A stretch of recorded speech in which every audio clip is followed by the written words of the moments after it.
Boa noite a todas e todos. Hoje, juntamente com os professores Vinícius, a pós-graduanda monitora Silvia e a graduanda Giovana, iniciaremos mais um tópico da disciplina optativa Educação, Estado e Poder.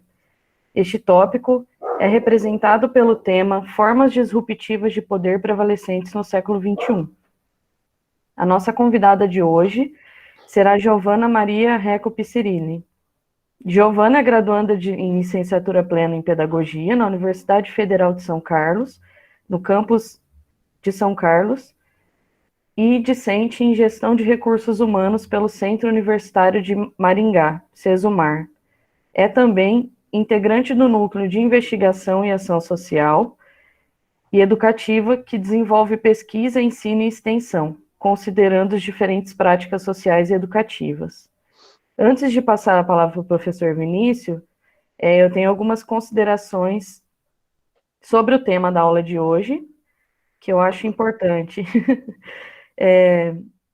Após as discussões levantadas nos textos e nos vídeos, acredito que foi e será possível analisar as semelhanças encontradas comparando o governo franquista na Espanha, que foi de 1939 a 1978, com as diversas ondas ditatoriais pelo mundo, inclusive no Brasil, com a ditadura cívico-militar brasileira, que mesmo tendo chegado ao fim na década de 70, ainda induz com suas bases e brechas na Constituição de 88, possibilitando ameaças constantes ao que compreendemos por democracia.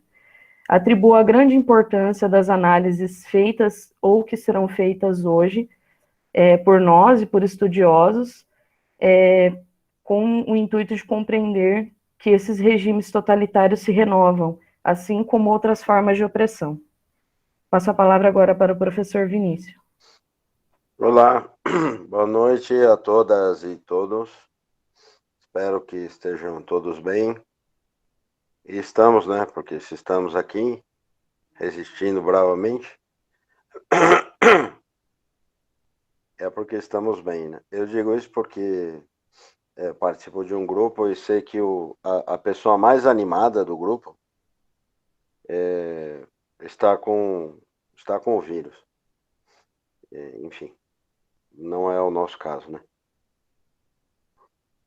De fato, esse é um tema bem complexo e você coloca essa relação entre fascismo e ditadura.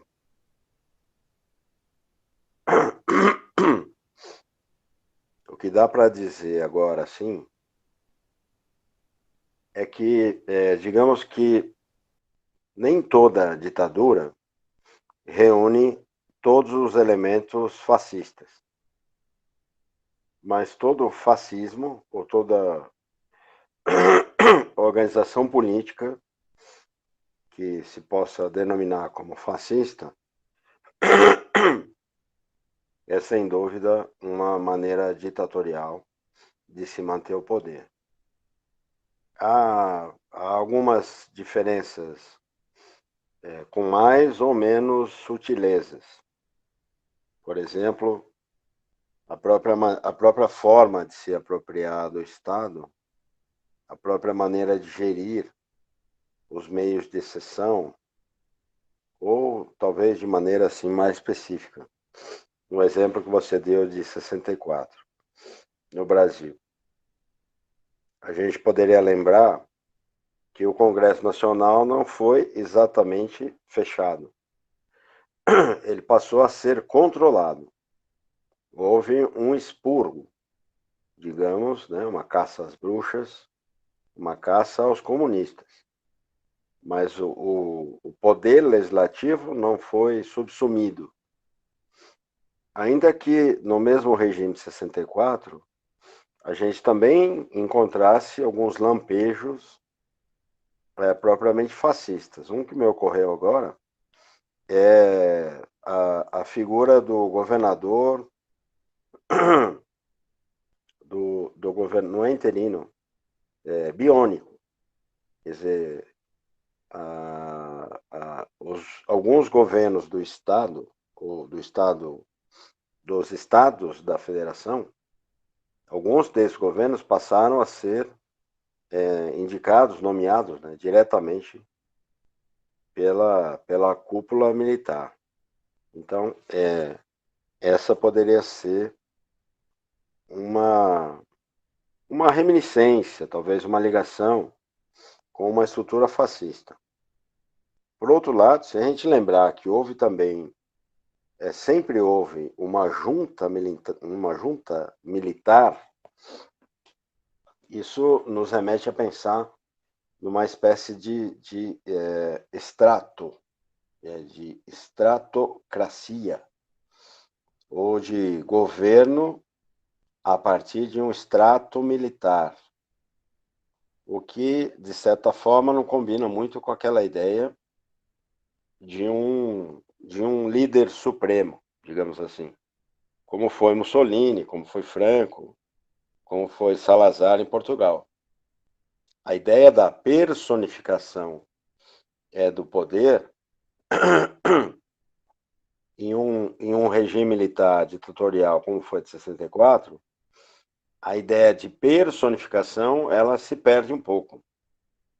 Não é um governo do Médici, não é um governo do Geisel, não é um governo do Costa e Silva, não é um governo do Figueiredo. Não sei se estou claro nesse sentido, né? Quer dizer, não houve um único militar. Não foi como Pinochet, por exemplo, no Chile.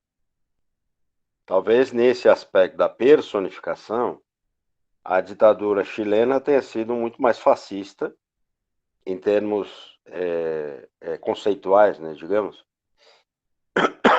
do que a brasileira. Não é à toa que foi muito mais violenta. A Argentina também foi muito mais violenta do que a brasileira.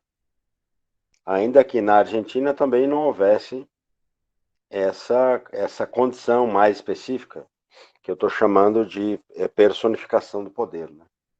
E que é uma das características muito fortes do regime fascista.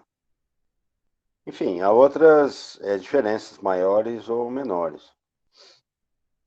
Mas, em síntese, eu diria que, ainda que a gente encontre a presença de momentos fascistas na ditadura de 64, eu não me sinto muito à vontade para dizer que tenha sido um regime fascista.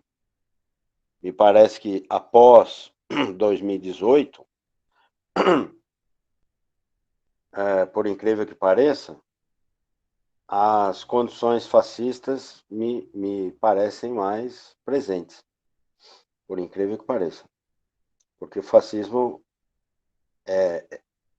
que aí há uma outra diferença, é que em 2018, digamos assim, a violência do Estado, a violência institucional, ela está, de certa forma, fluindo pelos canais das próprias instituições.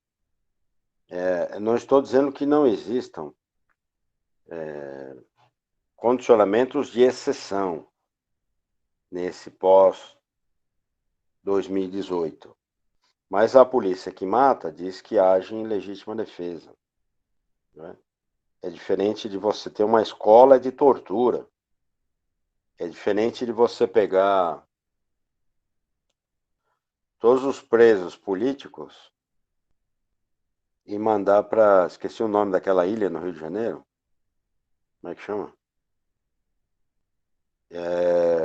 E que formou, digamos, essa escola de tortura e que deu origem, inclusive, aos grupos,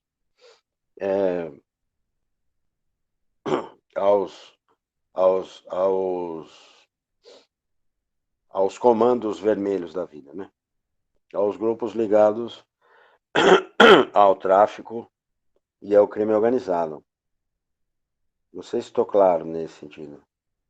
Quer dizer, a violência praticada em 2018 no país, ela ainda faz um aceno, digamos assim, ao próprio Estado de Direito, né? Em 64 não havia essa preocupação. Exatamente porque você tinha um doicode funcionando. E você tinha essas escolas de tortura. Tá claro? Será nesse sentido? Enfim, em síntese, nem toda ditadura pode-se afirmar que seja tão tranquilamente fascista.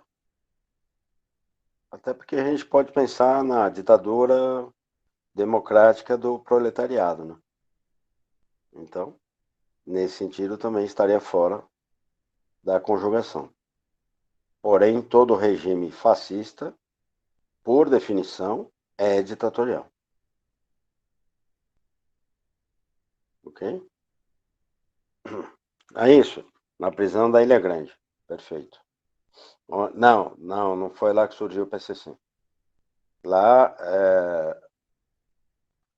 Comando Vermelho, a ADA, que é Amigos dos Amigos, né? ADA e tem mais um outro, que ainda é atuante no Rio de Janeiro também. Surgiram basicamente 3 grupos nessa prisão no Rio de Janeiro.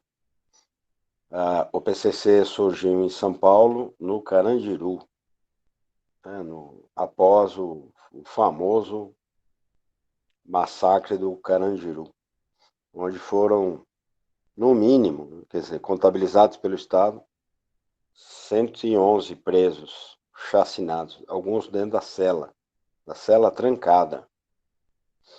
Mas estima-se mais de 500 presos. Enfim, a gente pode voltar em outro momento, tentando algumas dessas diferenças.